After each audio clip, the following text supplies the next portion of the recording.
Right now ये है कि we are supplying instruments not only in India but export भी बहुत बड़ा है, और we have supplied instruments to the American president's band, US Marine Corps, Buckingham Palace, King of Saudi Arabia, King of Jordan, approximately 150 armies.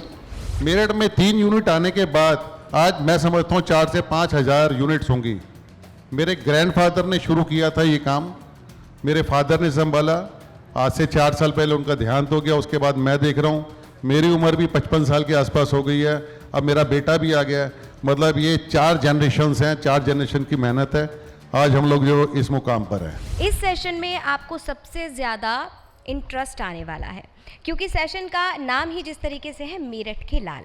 तो जिस शहर में यानी कि मेरठ में हम विकसित उत्तर प्रदेश की बात कर रहे हैं, मेरठ में स्थानीय स्तर पर क्या विकास हो रहा है, कैसे जहां एक तरफ मेरठ के बल्लों की धमक देश ही नहीं बल्कि पूरी दुनिया में दिखाई दे रही है, वहीं दूसरी तरफ जो मेरठ में बने म्यूज़िकल इंस्ट्रूमेंट हैं उनकी धुन किस तरह से पूरे देश में सुनाई दे रही है, ये हम यहाँ पर समझेंगे। तो ज़ोरदार तालियों के साथ स्वागत कीजिए यहाँ पर चंद्रजीत भाटिया जी का, नादिर अली एंड कंपनी के फैज़ आफ्ताब जी का, और बूची स्पोर्ट्स के चेयरमैन चंद्रजीत भाटिया जी का। साथ ही इंटरव्यू करने के लिए मैं मंच पर आमंत्रित करती हूँ सरिता जी का। तो ये चर्चा जो है वो हम आरंभ करेंगे, स्टार्ट करेंगे, जानेंगे कि कैसे चौके छक्के मेरठ के जो है वो पूरी दुनिया में मशहूर है। लेकिन उससे पहले, इस चर्चा को शुरू करने से पहले एक सुंदर प्रस्तुति, एक मनमोहक परफॉर्मेंस जो है उसके लिए हम स्टेज पर, मंच पर आमंत्रित करना चाहेंगे आलम जी का। ज़ोरदार तालियों के साथ स्वागत कीजिए मिस्टर आलम।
तो बहुत ही शानदार प्रस्तुति, और आपने यहाँ पर देखा कि हमारे सामने बिगुल रखी हुई है, ट्रम्पेट रखा हुआ है जो अभी बजाया गया, आपने यहाँ पर सुना।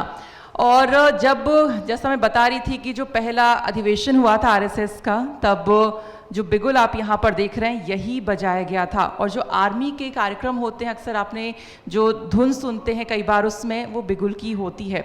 तो नादिर एंड कंपनी जो है म्यूज़िकल जो इंस्ट्रूमेंट होते हैं वो मैन्युफैक्चर करते हैं। और जो हमारे साथ सर बैठे हैं, आप चरणजीत भाटिया जी हैं, आप बूची स्पोर्ट्स कंपनी के चेयरमैन हैं। और स्पोर्ट्स की जैसे यहाँ पर हम बात करें, जो स्पोर्ट्स के आइटम होते हैं मेरठ के अंदर, इसका क्या रोल है। दरअसल जो मेरठ है एजुकेशन हब के नाम से तो इसे आप जानते ही हैं, लेकिन मेरठ में एक और हब जिसे हम कहते हैं वो है जो स्पोर्ट्स के आइटम होते हैं, इक्विपमेंट होते हैं, उसका भी हब ये कहा जाता है। सिर्फ अगर मेरठ के अंदर हम बात करें तो अकेला मेरठ करीब 45% स्पोर्ट्स के आइटम मोर देन 130 जो कंट्रीज़ हैं उसमें एक्सपोर्ट करता है। तो बहुत बड़ा रोल है मेरठ का।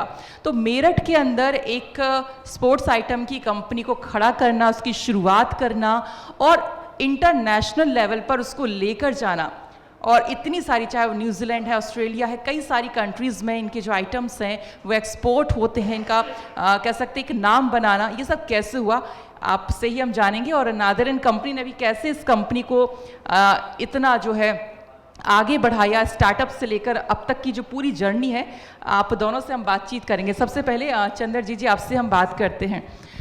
जैसा मैंने कहा कि मेरठ एजुकेशन हब होने के साथ साथ स्पोर्ट्स हब का भी जो है ये स्पोर्ट्स आइटम का हब है, क्योंकि जब यूपी सरकार, योगी सरकार वन डिस्ट्रिक्ट वन प्रोडक्ट की जब बात करती है, तो मेरठ में जब योगी जी आए थे हमने देखा तो उन्होंने स्पोर्ट्स आइटम की यहाँ पर बात की थी और उन्होंने कहा था कि वो इसे और बूस्ट करना चाहते हैं और यहाँ पर मेरठ के आइटम्स, जो स्पोर्ट्स के आइटम्स मेरठ में ज़्यादा से ज़्यादा बने, वो इसके लिए काम करना चाहते हैं। तो आपसे मेरा यही सवाल है, आपकी जर्नी भी मैं जानूंगी, लेकिन उससे पहले जो सीएम योगी का सपना है कि मेरठ के अंदर स्पोर्ट्स आइटम को और बूस्ट मिले, इंटरनेशनल लेवल पे और पहचान मिले और भी ज़्यादा एक्सपोर्ट हो, तो क्या आपको लग रहा है कि इस दिशा में काम हो रहा है?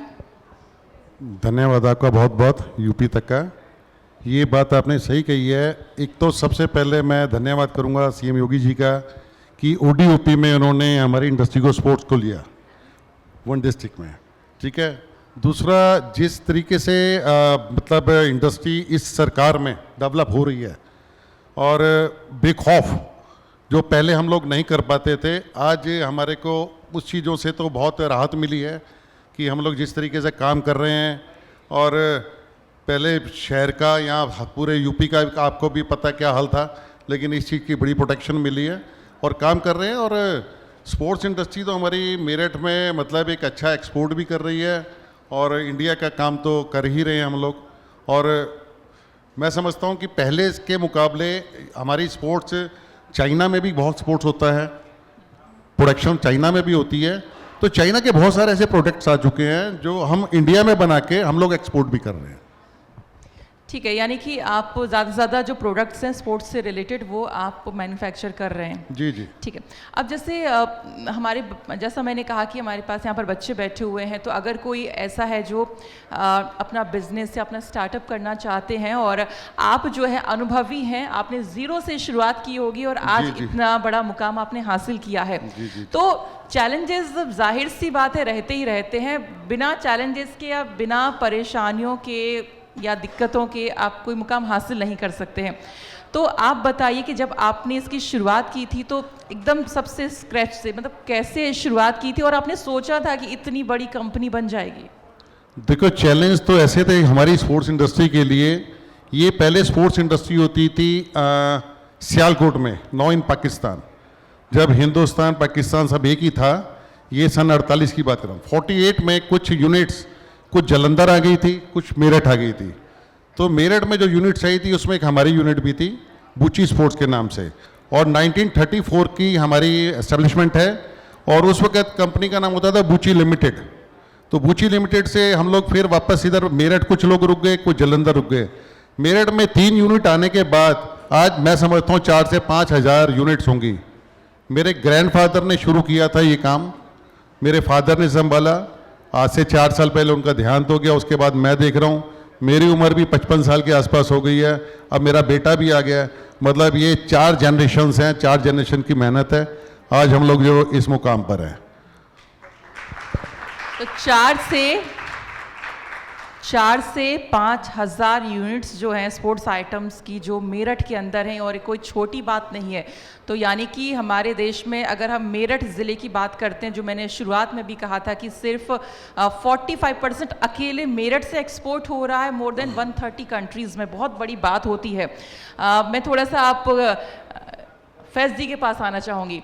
फैज़ जी, थोड़ा सा आपकी ये जो कंपनी है बहुत पुरानी है, 1885 में आपने शुरुआत की थी और आज बहुत बड़ा नाम है। कैसे आपने शुरुआत की थी? आप थोड़ा सा अपनी जर्नी की बिल्कुल कह सकते हैं जो शुरुआत है वो पहले बताएं। Thank you for inviting us on this platform. इसकी शुरुआत 1885 से हुई थी and I am from the 3rd generation. तो मेरे दादा जो हैं उन्होंने इसकी शुरुआत की थी और उसके बाद ये है कि बेसिकली जर्नी बड़ी लंबी रही है। ये more than I think 140 years 140 years and right now ये है कि we are supplying instruments not only in India but export भी बहुत बड़ा है।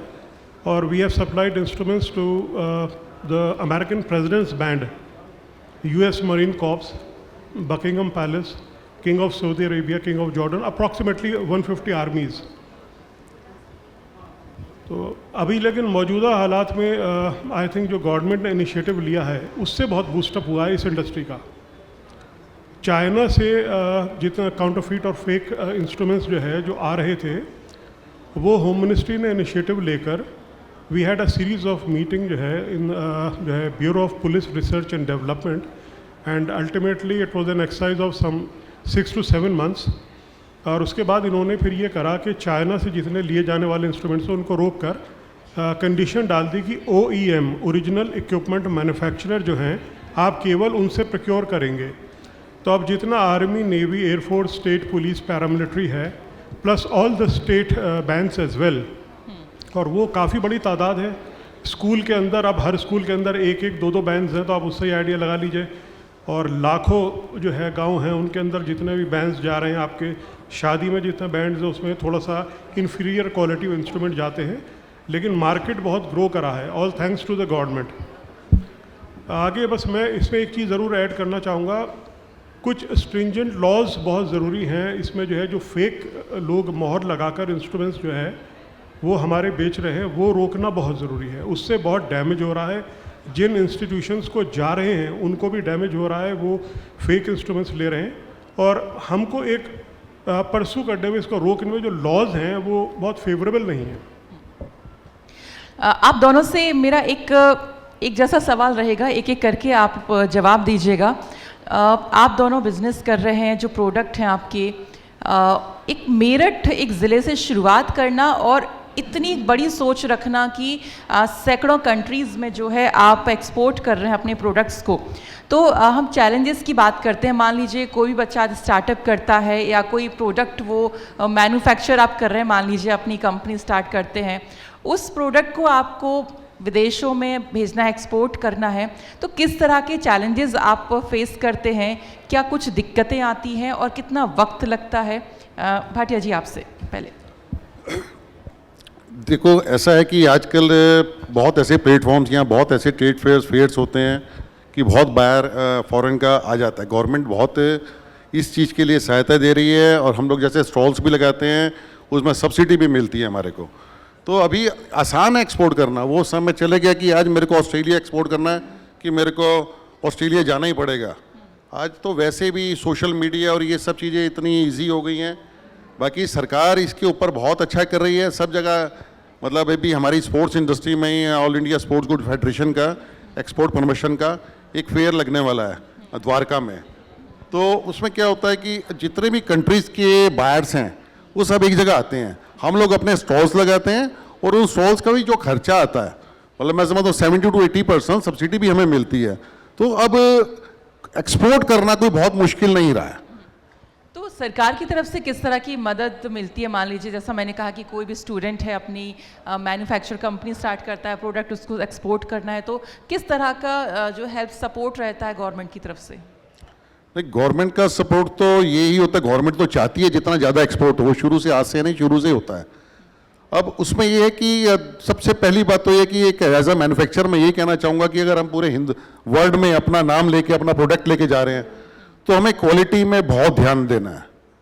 क्वालिटी में बहुत ध्यान देना है। अगर हमारी क्वालिटी अच्छी होगी, आज चाहे वो जिम्नास्टिक हो, एथलेटिक्स हो, क्रिकेट हो, चाहे वो ओलंपिक्स हो, कोई भी गेम हो वर्ल्ड लेवल के, तो जितने भी प्रोडक्ट्स होते हैं 100% ही मेरिट के होते हैं। 100% ही मेरिट के होते हैं। एथलेटिक्स में तो यहाँ काफ़ी ब्रांड्स हैं एथलेटिक में काम करते हैं, जैसे नैल्को है और विनेक्स है, ये बड़े ब्रांड्स हैं, क्योंकि हम लोग तो स्पोर्ट्स, हम तो क्रिकेट पे काम करते हैं। तो हमें बहुत खुशी होती है कि पूरे वर्ल्ड में अगर कहीं भी कुछ प्रोडक्ट्स जाते हैं, कोई भी एक इंटरनेशनल कोई गेम्स हो रहे हैं, कुछ भी हो रहा है, तो उसमें मैक्सिमम प्रोडक्ट हमारे होते हैं। यही सवाल आपसे आफ्ताब जी कि मतलब किस तरह की चैलेंजेस आप फेस करते हैं जब आप अपने प्रोडक्ट को एक्सपोर्ट करते हैं, और मोर देन मतलब 130 कंट्रीज़ में भी इनके भी प्रोडक्ट जा रहे हैं, आप भी अदर कंट्रीज़ में अपने प्रोडक्ट आप एक्सपोर्ट कर रहे हैं, तो चैलेंजेस क्या रहते हैं? किस तरह की परेशानियाँ आप फेस करते हैं? कितना समय लगता है? बताएं। देखिए, पहले के जो सेटअप थे उसमें तो डेफिनेटली प्रॉब्लम्स थी, लाइसेंसिंग ये सब चीज़ों को लेकर काफ़ी इश्यूज थे, और एक डेडिकेटेड टीम लगानी पड़ती थी जो उसमें लगे रहती थी दिल्ली में जब तक कि लाइसेंसेस ये सब क्लियर ना हो।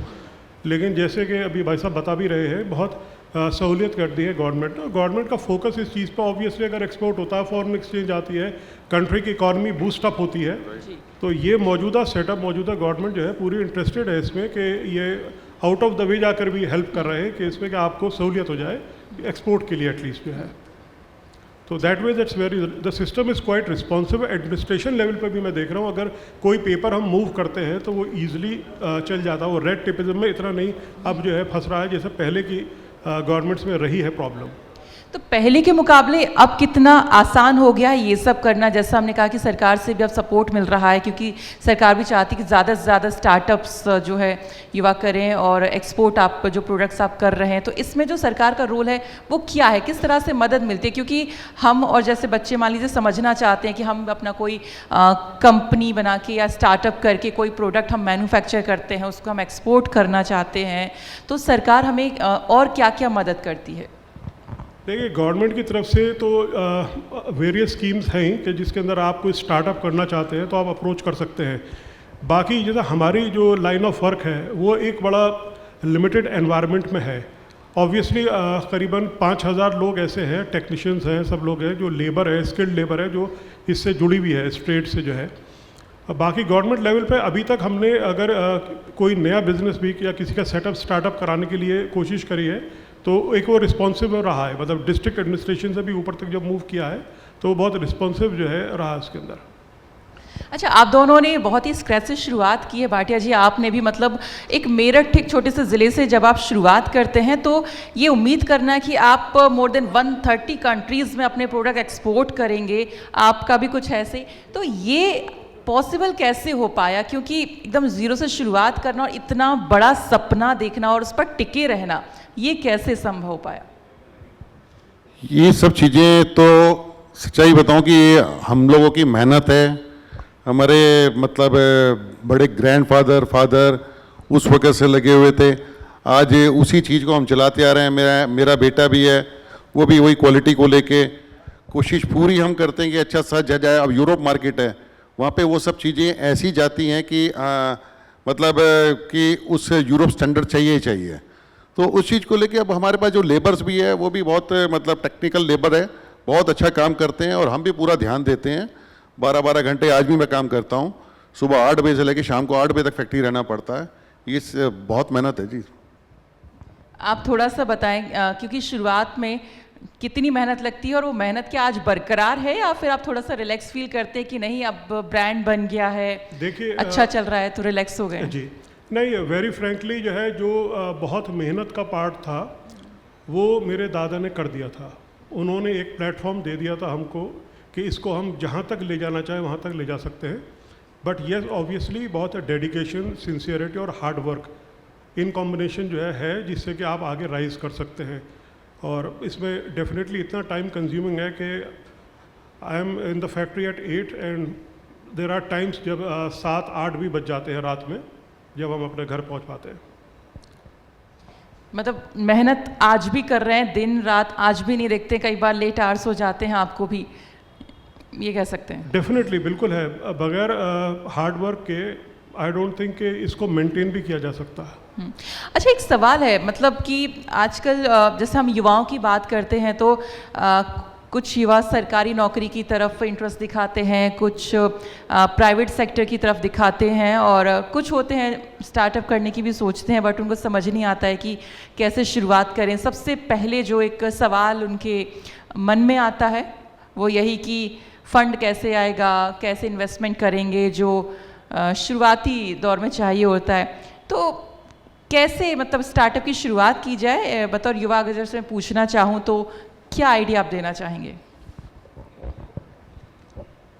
देखिए, किसी भी चीज़ को करने से पहले आइडेंटिफाई करते हैं कि आप जो है किस फील्ड के अंदर जो है आपका इंटरेस्ट है और उस इंटरेस्ट को आप देखते हुए फिर अपने चारों तरफ की एक टीम जोड़ते हैं करने के लिए। मतलब चाहे वो छोटा सेटअप हो या बड़ा सेटअप हो, you have to have a vision for that, तो वो बहुत ज़रूरी है। बाकी रहा सवाल इसका, मुझे लगता नहीं, मतलब पहले की जो चीज़ थी अब एटलीस्ट ये है कि आप अगर कोई स्कीम बनाकर जाते हैं और जिसके अंदर दम है तो गवर्नमेंट लेवल पर भी जो है आपको फंड्स प्रोवाइड कराना, एलोकेट कराना, इवन जगह भी प्रोवाइड करवाना जो है वो सिस्टम का पार्ट हुआ है। ठीक है, भाटिया जी आपसे जानना चाहूँगी, जैसे कि आप स्पोर्ट्स आइटम में डील करते हैं, मैन्युफैक्चर करते हैं, और 45% सिर्फ मैं बार बार जैसे कह रही हूँ कि मेरठ अकेले जो है एक्सपोर्ट कर रहा है प्रोडक्ट्स, तो ये बहुत बड़ी बात होती है क्योंकि मेरठ जैसे ज़िले से इतना बड़ा काम होना। और आपने बताया कि 4 से 5 हज़ार यूनिट्स जो है सिर्फ मेरठ के अंदर ही हैं, तो ये कितना, अगर हम रेवेन्यू की बात करें स्टेट लेवल पे, कितना प्रॉफिटेबल है, और गवर्नमेंट की नज़र से देखें तो, और गवर्नमेंट कितना इसमें और ग्रो चाहती है? देखो, ये एक हमारी स्पोर्ट्स इंडस्ट्री में ना, ये एक एजुकेशन के साथ भी चलता है। जितने भी स्कूल कॉलेजेस हैं वहाँ पे सब जगह और गवर्नमेंट टेंडर्स निकालती है, ठीक है ना। स्पोर्ट्स के टेंडर बहुत अभी पीछे राजस्थान का भी था, लगभग 100 करोड़ का, हर स्टेट का डिफरेंट होता है। पर थोड़ी सी पॉलिसी सरकार को बदलनी पड़ेगी। उसमें ये हो क्या रहा है, हो ये रहा है कि सबसे पहले तो क्लॉज ये कि सरकार टेंडर में ये डालती है एक्सपीरियंस चाहिए गवर्नमेंट सप्लाई का। अब गवर्नमेंट सप्लाई का एक्सपीरियंस चंद लोगों के पास है। एक्चुअली हम भी गवर्नमेंट सप्लाई करते हैं लेकिन इनडायरेक्टली, डायरेक्टली इसीलिए नहीं कर पाते कि एक्सपीरियंस नहीं है। एक्सपीरियंस होना कि गवर्नमेंट का ऑर्डर आना बहुत मतलब महत्वपूर्ण, उसमें डाल दिया जाता है। वो एक पूरा एक मतलब जो 5, 7, 10 लोग हैं जिनके पास ऑर्डर्स हैं, तो रेगुलर ऑर्डर्स उन्हीं को मिलते हैं, हम लोग सिर्फ OEM करते हैं। मेरी दरखास्त है सरकार से कि नई भी यूनिट्स जितनी भी हैं, छोटा हो चाहे बड़ा हो, जो काम करना चाहता है ये क्लॉज हटाया जाए। ये क्लॉज हटना बहुत जरूरी है, नहीं तो एक कुछ चंद लोग ही रह गए हैं जो सरकारी काम करते हैं, हम लोग सिर्फ OEM ही कर पाते हैं।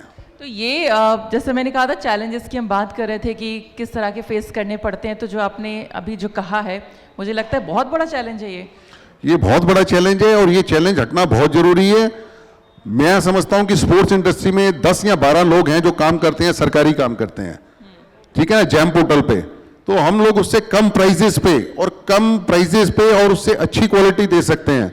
बट लेकिन एक क्लॉज ऐसा डाल देते हैं कि एक्सपीरियंस गवर्नमेंट सप्लाई का, वो एक बार तो हमारे को मिलेगा, एक बार तो मौका मिलना चाहिए, लेकिन सरकार इस चीज में ध्यान नहीं देती है। अच्छा, जैसे कि आज जो बैठक का सुबह से सेशन जो चल रहा है उसमें हम लोग विकसित यूपी की बात कर रहे हैं। अलग अलग क्षेत्र, शिक्षा है, रोजगार है, स्वास्थ्य है, तकनीक है, इन सब सेक्टर्स में कैसे यूपी विकास कर रहा है और क्या इसमें और विकास हो सकता है, इन पर हम बातचीत कर रहे हैं। तो विकसित यूपी के परिप्रेक्ष्य में आपसे हम बात करें और जो आपका बिजनेस है, तो इसमें आप क्या कहना चाहेंगे कि यूपी के विकास में आपका ये जो काम है कितना योगदान दे रहा है? योगदान तो और भी बहुत बढ़ सकता है।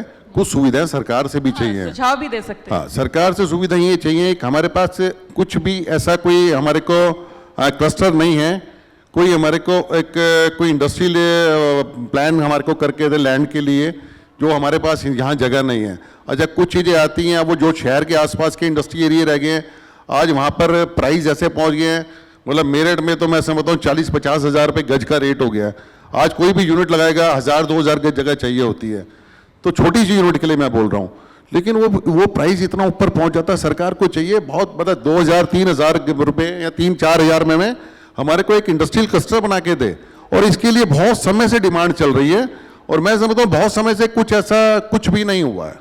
हमारे को ये स्पेस जरूर चाहिए, एक हमारे को एक लैंड पार्सल चाहिए, और लैंड पार्सल के लिए हमारी इंडस्ट्री तो बहुत कोशिश कर रही है, बट लेकिन अभी तक सरकार से कुछ हो नहीं पाया।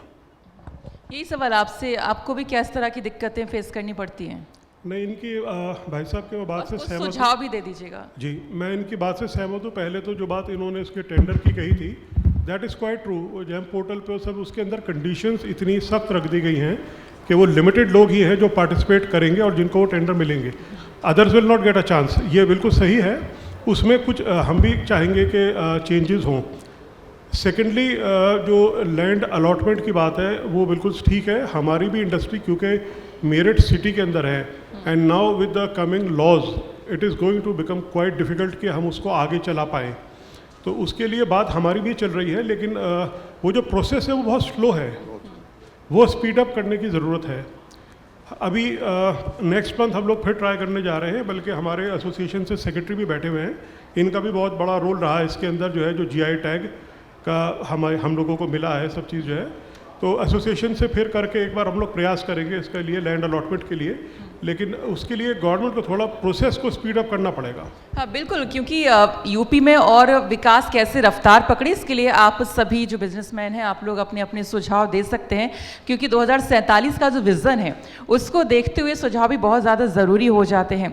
अच्छा, थोड़ा सा मैं जानना चाहूँगी, जैसे आपकी बहुत पुरानी कंपनी है, आप कई सालों से जो है अपने इस स्टार्टअप को आपने शुरू किया था, आप पहले से ही आपका था आपके पिताजी के टाइम से, तो उसके बाद जैसे जब सरकारें बदलती हैं तो आपको लगता है कि कुछ फ़र्क आता है, आपके बिज़नेस पे भी इम्पैक्ट पड़ता है? अगर हम पिछले 8 सालों की बात करें और उससे पहले की हम बात करें तो कोई फ़र्क आपने देखा आपके, जो चाहे वो एक्सपोर्ट करने का मामला हो या फिर ऑर्डर लेने का मामला हो, इसमें कोई दिक्कत आती है या बदलाव कुछ होता है? देखिए, एक बड़ा ज़रूरी जो है एक फैक्ट मैं सामने लाना चाहूँगा, जो पिछली गवर्नमेंट्स में नहीं रहा, पिछले 8 साल में रहा। किसी भी बिजनेस एनवायरनमेंट को पनपने के लिए जो है एक ideal law and order situation चाहिए, वो मिल गई। बिजली की जो सिचुएशन है इलेक्ट्रिसिटी की, वो ड्रेस्टिकली इम्प्रूव करी है, नो डाउट, किसी से भी पूछें तो ये बात सही है। तो एक आइडियल एनवायरनमेंट मिला है बिजनेस को करने के लिए।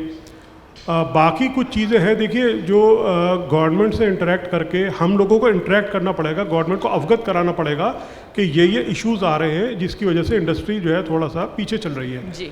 तो वो हम उनके नॉलेज में लाएंगे और उसको परसू करेंगे। सबसे बड़ी बात ये है, परसू करेंगे तो आई थिंक डेफिनेटली कोई ना कोई वे फॉरवर्ड निकलेगा इसके अंदर। और जो 2047 की विजन है उसको लेके गवर्नमेंट जितनी सीरियस है, बाकी हम लोग भी जो उद्योग जगत से जुड़े हुए हैं उन लोगों का भी बहुत ये मानना है कि इसमें हम लोगों की तरफ से पूरा सहयोग रहे। ठीक है, ये रहा आपका सुझाव। और दूसरी बात आपसे ये जानना चाहूँगी और आपसे भी, ये जो आपका प्रोडक्ट है ये कैसे सोचा कि आपको यही मैन्युफैक्चर करना है या इसमें बहुत बूम होगा या ये इसमें आप सक्सेस हो सकते हैं? ये आइडिया मतलब वही जैसा पिताजी के टाइम से ही था या आपका भी इंटरेस्ट था? क्या कहानी क्या थी? मेरे दादा के टाइम से तो था ही, ये जो है शुरुआत तो जब से हो गई थी इसकी। और बाकी ये है कि डेफिनेटली जो है अब तो बूम है ही, अब स्कूल्स के अंदर आई थिंक ये कंपलसरी ही हो गया है अब तो, कि सब जगह बैंड्स जो है वो स्कूल के अंदर आ गए हैं। तो इससे हमको काफ़ी बूस्टअप हुआ है। बाकी अब जितनी होटल इंडस्ट्री है वहाँ पर जो है एक अलग पूरा ये बैंड का कल्चर आ गया है सब। तो मार्केट डेफिनेटली काफ़ी इंडिया के अंदर ही ग्रो कर रहा है, बाहर तो खैर है ही मार्केट बहुत बड़ा, उसको तो मतलब हम कितना ही प्रोडक्शन कर ले उसको टैप करना हमारे लिए बहुत मुश्किल है, लेकिन इंडिया के अंदर डेफिनेटली जो है बहुत बड़ा मार्केट सेटअप हो गया है। आपको कैसे लगा कि मतलब मेरठ से आप शुरुआत करेंगे स्पोर्ट्स के इक्विपमेंट बनाने की तो ये ग्रो कर जाएगा? ये जो आइडिया है इस पर भरोसा करना, वही जैसा कहा मैंने कि वो कहा था कि टिके रहना, ये कैसे हो पाया? ऐसा है, इसकी शुरुआत तो 1948 में हुई थी, ठीक है ना। जिस वक्त मैंने आपको बताया कि सियालकोट से कुछ यूनिट्स आई, अब आने के बाद यहाँ पे वो डेवलप हुई।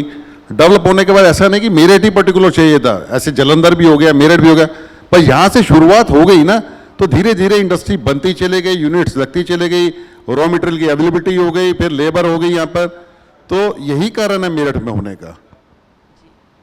तो क्योंकि अब सेशन को ख़त्म करने की तरफ बढ़ना होगा, सुबह से लगातार हम अलग अलग जो सेक्टर्स हैं उत्तर प्रदेश के अंदर जो क्षेत्र हैं उसमें कैसे विकास, उसको लेकर हम चर्चा कर रहे हैं और सुझाव भी काफ़ी अच्छे अच्छे मिले हैं और उम्मीद करते हैं कि सरकार तक ये सुझाव जो है पहुंचेंगे और उस पर काम भी होगा, अमल भी होगा।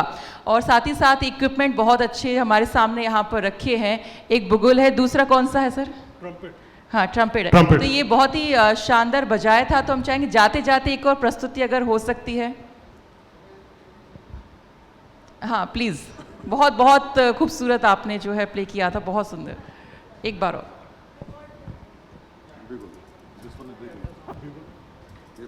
हाँ, दोनों एक एक करके बजा देंगे तो अच्छा रहेगा।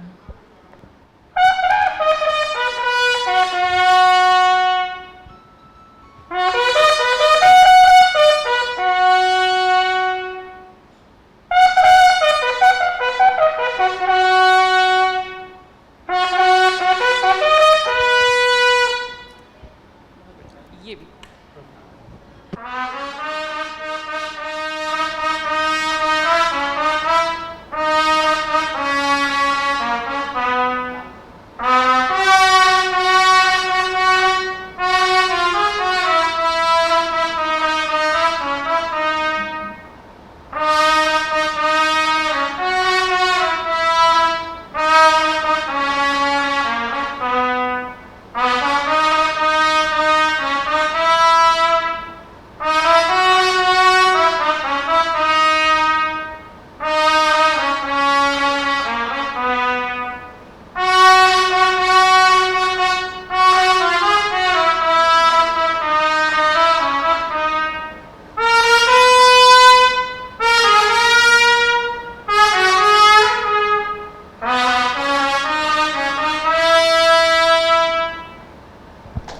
सुंदर, बहुत सुंदर, अमेजिंग। तो अभी हम सेशन को समाप्त यहाँ पर करेंगे। बहुत बहुत शुक्रिया भाटिया जी, आफ्ताब जी, आप दोनों का बहुत बहुत धन्यवाद।